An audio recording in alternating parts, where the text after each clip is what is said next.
Hello students, आज हम बात करने वाले हैं वेब टेक्नोलॉजी में यूनिट सेकंड के मोस्ट इंपॉर्टेंट क्वेश्चंस के बारे में जो एग्जाम से पूछे जाते हैं। तो चलिए स्टार्ट करते हैं। यहाँ पे आपका फर्स्ट क्वेश्चन स्टार्ट हो जाता है जिसमें आपसे HTML के लिस्ट के बारे में पूछा जा रहा है और साथ में क्या पूछा जा रहा है कि कितने टाइप की आपकी लिस्ट होती है और उसका आपको एग्जाम्पल बताना है। सबसे पहले आप इसमें क्या कीजिए, आप HTML के बारे में बताइए। HTML stands for Hypertext Markup Language, which is most widely used language on web to develop web pages। क्या सिंपल से आपको बताना है कि जो HTML होता है वो स्टैंड करता है हाइपर टेक्स्ट मार्कअप लैंग्वेज को, और ये सबसे ज़्यादा यूज़ होने वाली लैंग्वेज है ओवर द वेब। फिर आप क्या बता सकते हैं, यहाँ पे आपको बताना है types of list. Type of list में सबसे पहली जो लिस्ट आपकी यहाँ पे लिखी हुई है वो लिखी हुई है अनऑर्डर्ड लिस्ट। क्या अनऑर्डर्ड लिस्ट क्या होती है? अच्छा, सबसे पहले आप ये देखेंगे कि अनऑर्डर्ड लिस्ट ना जब स्टार्ट करते हैं तो वो यूएल टैग से स्टार्ट होती है, ठीक है। और उसको अगर आपको एंड करना है तो एंड आप किससे करेंगे? आप ये स्लैश का ऑप्शन यहाँ पे यूज करेंगे, यहाँ पे आप देख रहे होंगे इसमें। तो यूएल टैग को आपको स्टार्टिंग टैग भी लगाना पड़ता है और एंडिंग टैग भी लगाना पड़ता है।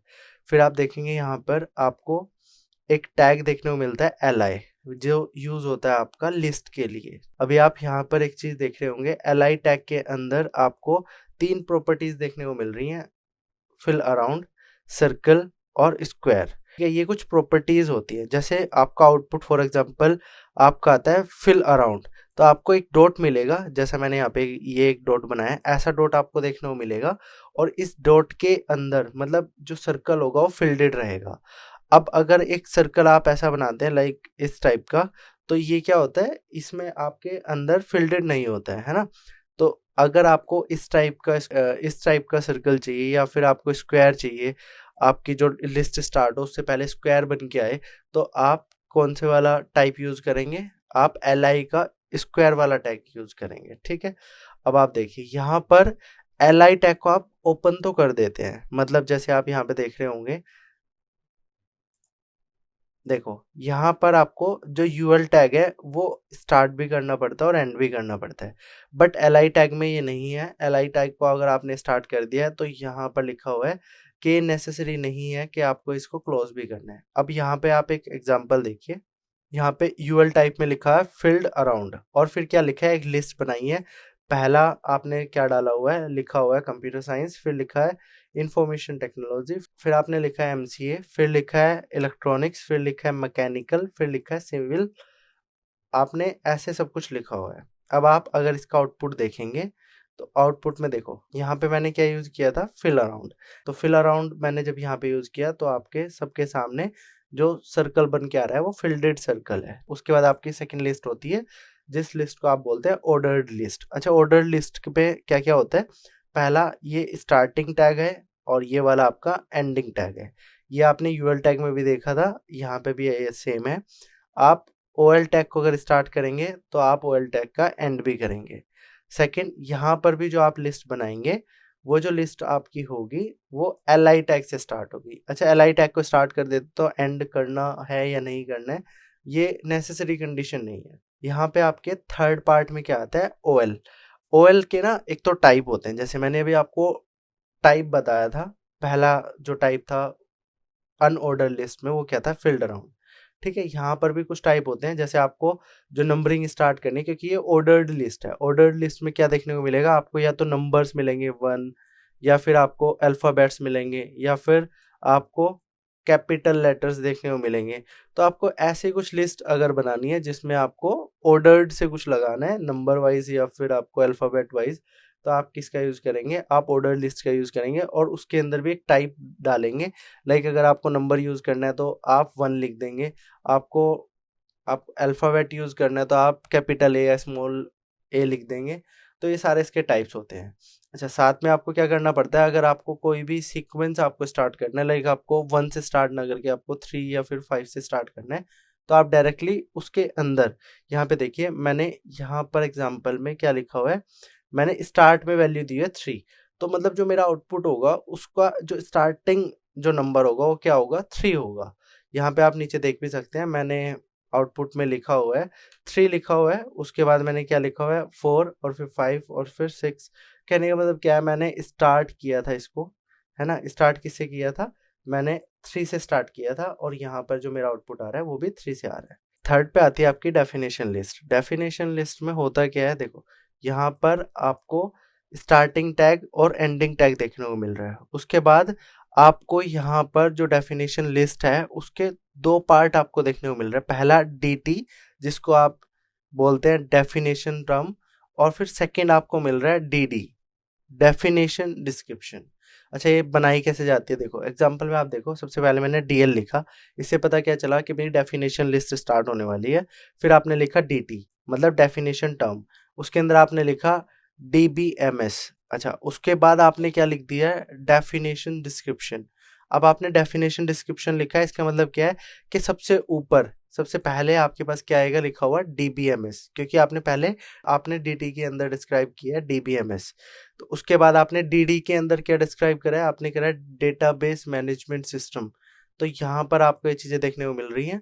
ठीक है, तो ये मोस्ट इंपॉर्टेंट क्वेश्चन है, मोस्टली पेपर में पूछा जाता है, तो आप इसको प्रिपेयर करके जा सकते हैं। सेकेंड यहाँ पे क्वेश्चन आपका आता है डिफाइन HTML टैग। हालांकि ये जो आपने टैग्स ऊपर यूज करे हैं अभी DL DT DD, ये सारे टैग्स HTML के ही हैं। बाकी आप क्या कर सकते हैं, आप और भी टैग्स याद कर सकते हैं। जैसे मैंने यहाँ पे लिखा है, जो HTML के टैग्स होते हैं वो किस लिए यूज होते हैं, वो आपका जो डॉक्यूमेंट होता है उसको डायरेक्टली एम्बेडेड करने के लिए आपके वेब पेज पर, इस चीज के लिए आपका HTML टैग यूज किया जाता है। यहाँ पे देखिए HTML टैग्स के 2 टाइप होते हैं। पहला होता है आपका पेयर्ड टैग और दूसरा होता है आपका सिंगुलर टैग। आप पेयर टैग को देखें पहले। देखिए मैंने यहाँ पे बोला है पेयर टैग में क्या होता है, आपका ओपनिंग टैग होता है और फिर क्लोजिंग टैग होता है। अभी मैंने लास्ट क्वेश्चन में आपको बोला था कि आप क्या कर सकते हैं, जो आपका यूएल है अनऑर्डर्ड लिस्ट है या ओएल है ऑर्डर्ड लिस्ट है, उसका आप स्टार्ट भी करेंगे और एंड भी करेंगे। आप उन्हीं टैग का यूज कर सकते हैं जिनको ओपनिंग टैग का यूज भी किया जाता है और क्लोजिंग टैग भी यूज किया जाता है। जैसे अगर आप LI का यूज कर रहे थे तो मैंने वहां पे बोला था कि LI का टैग जब आप यूज करेंगे तो LI के टैग के साथ आप उसको क्लोजिंग करेंगे, ये नेसेसरी नहीं है।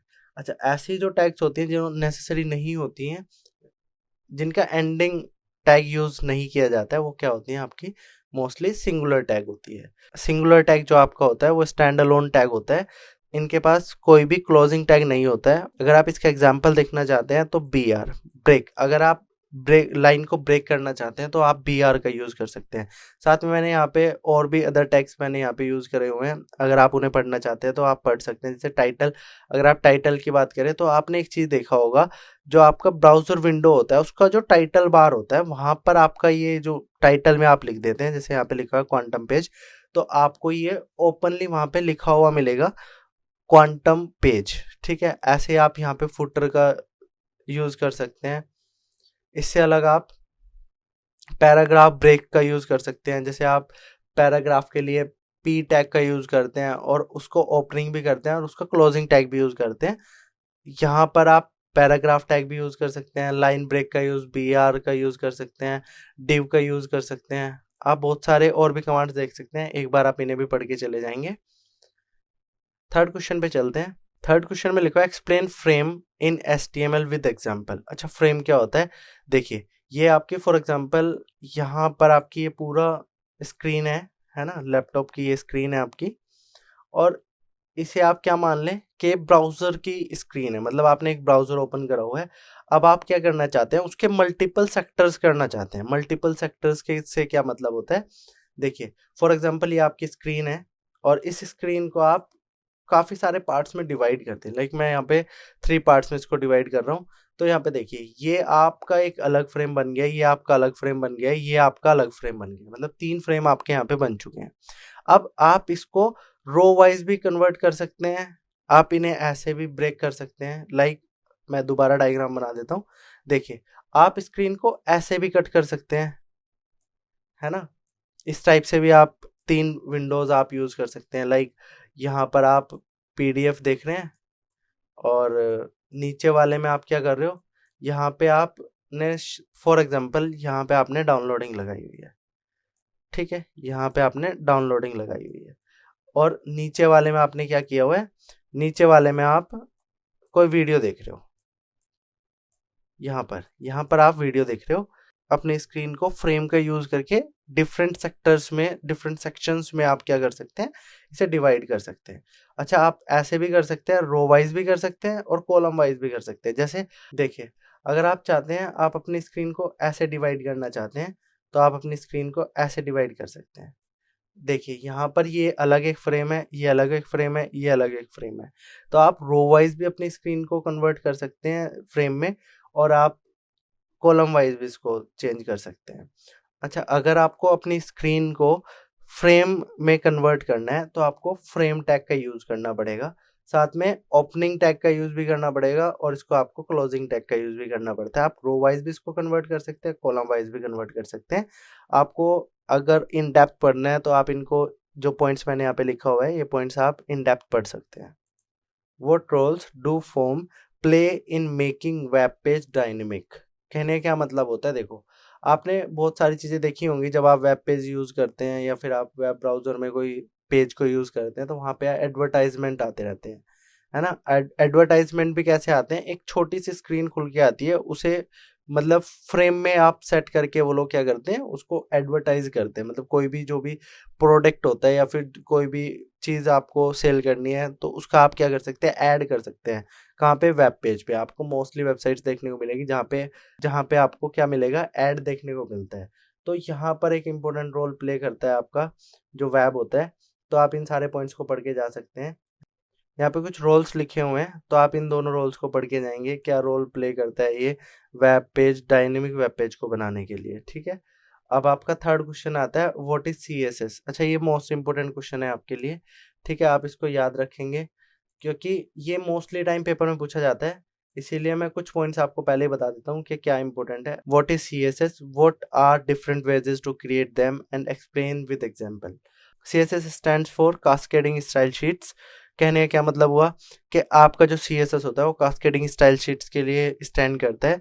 साथ में यहाँ पे लिखा हुआ है, ये क्या करेगा आपके लिए, CSS डिस्क्राइब करता है जो HTML के डॉक्यूमेंट्स की जो भी चीज़ें होती हैं, मतलब जो HTML का पेज है वो आपकी स्क्रीन पर कैसा दिखेगा, या फिर एक पेपर पे कैसा दिखेगा, या फिर किसी अदर मीडिया पर वो पेज कैसा दिखेगा, उसके लिए स्टैंड करता है। ठीक है, सेकंड ये क्या करता है, आपका बहुत सारा वर्क सेव कर देता है। It can controls the layout of multiple pages all at once. ठीक है, एक बार में बहुत सारे पेजेस के जो कंट्रोल्स होते हैं वो क्या कर देता है, आपके कंट्रोल कर देता है। फिर आपने यहाँ पे देख रहे हो, यहाँ पे लिखा है डिफरेंट टाइप्स ऑफ CSS। आपको कितने टाइप का CSS होता है, आपका 3 टाइप का CSS होता है। पहला होता है इनलाइन CSS, जिसको आप एक ही लाइन में लिख देते हैं। देखिए, यहाँ पर मैंने एक ही लाइन में पूरा CSS लिख दिया, बट ये सिर्फ एक ही लाइन के लिए यूज किया जा सकता है। उसके बाद आप यहाँ पे देखिए, यहाँ पर लिखा हुआ है इंटरनल CSS। अच्छा, इंटरनल CSS किस लिए यूज होता है, देखो यहाँ पर आप एक चीज देख रहे होंगे, यहाँ पर आप जो इंटरनल CSS का यूज कर रहे हैं, उस इंटरनल CSS में क्या कर रहे हो, बहुत सारी लाइंस के लिए यूज कर रहे हो, बहुत सारे मतलब फॉर एग्जांपल आपने हेडिंग 1 कहीं पे यूज करी है, और पूरे पेज में आपने वो हेडिंग 1 आपने 500 टाइम्स यूज किया, तो पूरा 500 टाइम्स जितने भी H1 लिखे हुए हैं, हेडिंग 1 लिखा हुआ है, उन सब के लिए एक बार में ही आपने डिक्लेयर कर दिया है कि आपको कौन सा कलर लेना है, ब्लू कलर लेना है। फिर आपका आता है थर्ड, एक्सटर्नल CSS। अच्छा, एक्सटर्नल CSS में क्या होता है, एक्सटर्नल CSS में क्या होता है, आपको एक अलग से फाइल बनानी होती है। उस फाइल में आप क्या करते हैं, CSS में लिखना है, जो भी कोडिंग करनी है वो आप एक अलग फाइल में लिख देते हैं, और उसको एम्बेडेड कर देते हो किसके साथ, आपके HTML पेज के साथ। आपको मैंने यहाँ पर एक लिंक करके दिखाया हुआ है, ऐसे आप लिंक करते हैं उस पेज को जिस पेज में आपने CSS लिखा है। मतलब जो स्टाइल्स यहाँ पे लिखा हुआ है, ये कोई एक पेज है, इस पेज में क्या किया गया है, आपकी CSS लिखी हुई है। आगे आपका 6th क्वेश्चन आता है, जिसमें लिखा है describe the role and importance of CSS in web designing, also differentiate class and ID selector in CSS।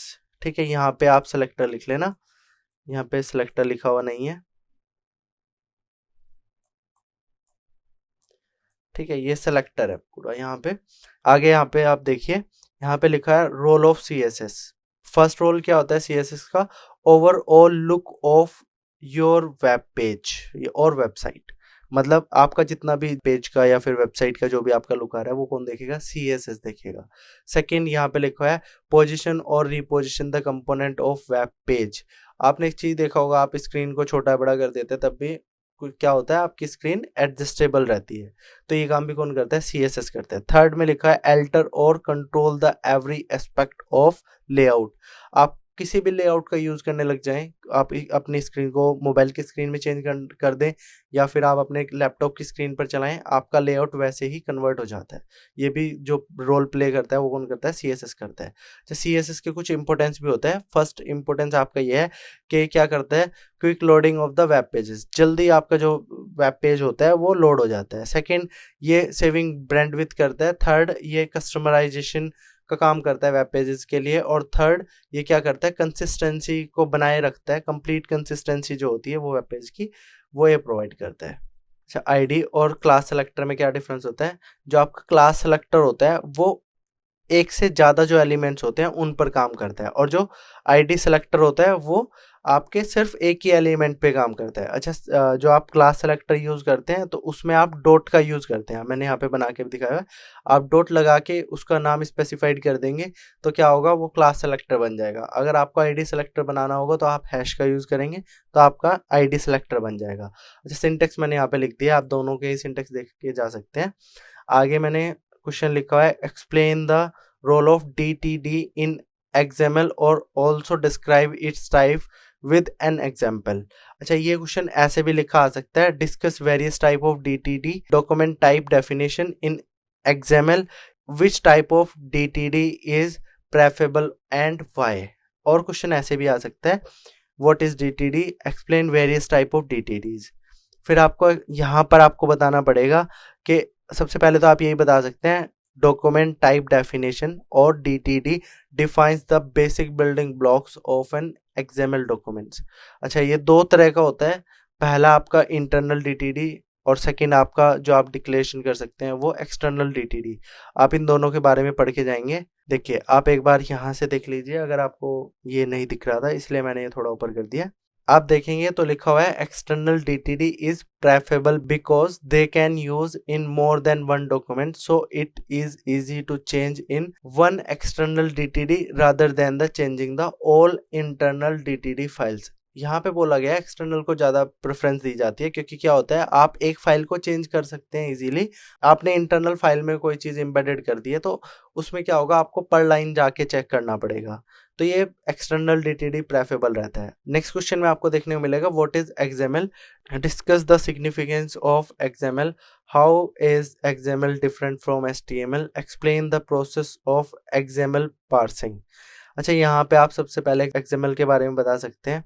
XML के बारे में आप क्या बताएंगे, यहाँ पे लिखा हुआ है, XML is software and hardware independent tool for storing और ट्रांसपोर्टिंग डेटा। मतलब डेटा को स्टोर करने के लिए और ट्रांसफॉर्म करने के लिए इसका यूज किया जाता है। स्टैंड करता है एक्सटेंसिबल मार्कअप लैंग्वेज के लिए, और XML एक मार्कअप लैंग्वेज होती है लाइक HTML। XML डिजाइन की जाती है स्टोर और ट्रांसपोर्ट डेटा, मतलब ट्रांसपोर्ट करने के लिए और स्टोर करने के लिए डेटा को, और ये सेल्फ डिस्क्रिप्टिव होता है। आप यहाँ से इसके सिग्निफिकेंस पढ़ सकते हैं अगर आपको इन डेप्थ में पढ़ के जाना है। साथ में आप यहाँ पर देखेंगे तो आपको XML और HTML, नीचे की साइड अगर आप देखेंगे तो आपको देखने को क्या मिलेगा, XML और HTML। अच्छा, XML क्या होता है, यहाँ पे लिखा है XML क्या करेगा, आपका जो डेटा होगा है ना उसके बारे में फोकस करते हैं, मतलब डेटा के जो डेप्थ में उसकी नॉलेज होती है डेटा की, उसके बारे में बताता है आपको। और जो HTML होता है वो क्या करता है, वो डेटा को कैसे दिखाना है, कैसे दिखेगा आपका डेटा वेबसाइट के ऊपर, उसके लिए काम करता है। XML is about describing information, और यहाँ पे लिखा है XML is about displaying information. एक क्या करता है, डिस्क्राइब करता है इन्फॉर्मेशन को, दूसरा क्या करता है, आपकी डिस्प्ले करता है इन्फॉर्मेशन को। यहाँ पे लिखा है XML tags are not predefined. XML के जो टैग्स होते हैं वो प्री डिफाइंड नहीं होते हैं। HTML tags are predefined. HTML के जो टैग्स होते हैं आपके प्री डिफाइंड रहते हैं। यहाँ पे लिखा हुआ है जो डेटा स्टोर किया जाता है सेपरेट फाइल में वो XML फाइल होती है। यहाँ पे लिखा हुआ है जो डेटा स्टोर किया जाता है इनसाइड दी HTML टैग्स, ये HTML टैग्स के अंदर क्या किया जाता है, स्टोर किया जाता है। ठीक है, अब यहाँ पे देखिए, यहाँ पे XML पार्सर के बारे में लिखा हुआ है कि XML जो पार्सर होता है वो यूज़ किस लिए किया जाता है और क्यों यूज़ में लिया जाता है। फर्स्ट यहाँ पे लिखा है loading the elements of XML document, second accessing the elements of XML document, third deleting the elements of XML documents, और फोर्थ आपका पॉइंट आता है changing the elements of XML documents. अच्छा, यहाँ पर मैंने मोस्ट इंपॉर्टेंट क्वेश्चंस डाले हुए हैं, यहाँ पे आप इनके ईयर्स भी देख सकते हैं। मतलब ये ऐसे क्वेश्चंस है, देखो 2019 to 20 में क्वेश्चन आया हुआ है XML से। अच्छा, XML के बारे में बहुत सारा कुछ पूछता है वो, मोस्टली पेपर्स में DTD को डिस्कस कराने के लिए बोलता है और XML को डिस्कस कराने के लिए बोलता है। तो आप XML के बारे में अच्छे से पढ़ के जाएंगे और आप DTD के बारे में अच्छे से पढ़ के जाएंगे। फिर आपको मैं नेक्स्ट टॉपिक पे लेके चलता हूँ। नेक्स्ट आपका जो क्वेश्चन है वो है व्हाट इज XML पार्सर। आप XML पार्सर के बारे में पढ़ के जाएंगे। वैसे तो मैंने यहाँ पे लिखा है इज अ सॉफ्टवेयर लाइब्रेरी, मतलब जो आपका XML पार्सर होता है वो सॉफ्टवेयर की एक लाइब्रेरी होती है और पैकेज हो सकता है वो, जो प्रोवाइड करता है आपको interfaces for the client application, मतलब क्लाइंट की एप्लीकेशन के लिए वो इंटरफेस प्रोवाइड करता है आपको, जिससे आप XML डॉक्यूमेंट्स पे काम कर सकें। आगे चलते हैं। आगे जो आपका XML पार्सर होता है वो दो तरीके का होता है। पहला होता है डोम, जिसे आप बोलते हैं डॉक्यूमेंट ऑब्जेक्ट मॉडल। ये क्या होता है, प्लेटफॉर्म इंडिपेंडेंट होता है, लैंग्वेज इंडिपेंडेंट होता है, और साथ में ये जो मॉडल होता है ये रिप्रेजेंट करता है HTML और XML और अदर रिलेटेड फॉर्मेट्स, मतलब XML और HTML के जैसे जो फॉर्मेट्स होते हैं उनके लिए ये काम करता है। यहाँ पे इसके कुछ एडवांटेजेस लिखे हुए हैं, डिसएडवांटेजेस लिखे हुए हैं, इनको आप पढ़ के जा सकते हैं, इजी से लिखे हुए हैं। उसके बाद आपका सेकंड जो आपका होता है XML पार्सर वो होता है SAX। SAX जो स्टैंड करता है वो करता है सिंपल API फॉर XML, और जो ये वर्क करता है वो डायरेक्टली XML के साथ करता है। डोम जो वर्क करता है वो HTML और XML के साथ करता है, जो SAX होता है वो किसके साथ वर्क करता है, XML के साथ। अच्छा, सेकंड पॉइंट में लिखा हुआ है ये इवेंट ड्रिवन एप्लीकेशन होता है, एंड थर्ड पॉइंट में आपका लिखा हुआ है ये जो कंट्रोल ऑफ इवेंट्स स्पेसिफाई किए जाते हैं बाय द प्रोग्रामर और एंड हैंडल्स द सिचुएशन। यहाँ पे इन तीनों पॉइंट्स को आप पढ़ के जाएंगे, एडवांटेजेस पढ़ के जाएंगे कि सिंपल और मेमोरी इफिशिएंट होता है, हालांकि ऊपर वाला भी मेमोरी इफिशिएंट होता है, नीचे वाला भी मेमोरी और साथ में सिंपल और मेमोरी इफिशिएंट रहता है। यहाँ पे लिखा है ये कंपैरेटिवली स्लो होता है अदर पार्सर्स के थ्रू, यहाँ पे लिखा है ये फास्ट होता है। साथ में आप इसके डिसएडवांटेजेस भी पढ़ लेंगे। आगे आपका क्वेश्चन है व्हाट इज XML स्कीमा। तो आप XML स्कीमा के बारे में यहाँ से पढ़ के जा सकते हैं। ये मोस्ट इंपॉर्टेंट क्वेश्चन रहता है क्योंकि वो मोस्टली टाइम क्या पूछता है, तो आपसे DTD पूछता है या फिर XML स्कीमा के बारे में पूछता है। अच्छा, जितने भी मैंने आपको आज क्वेश्चंस कराए हैं मोस्ट इंपोर्टेंट क्वेश्चंस थे यूनिट सेकंड से, मोस्टली टाइम यहीं से क्वेश्चंस पूछे जाते हैं। Thank you for watching my video, please like share and subscribe my videos.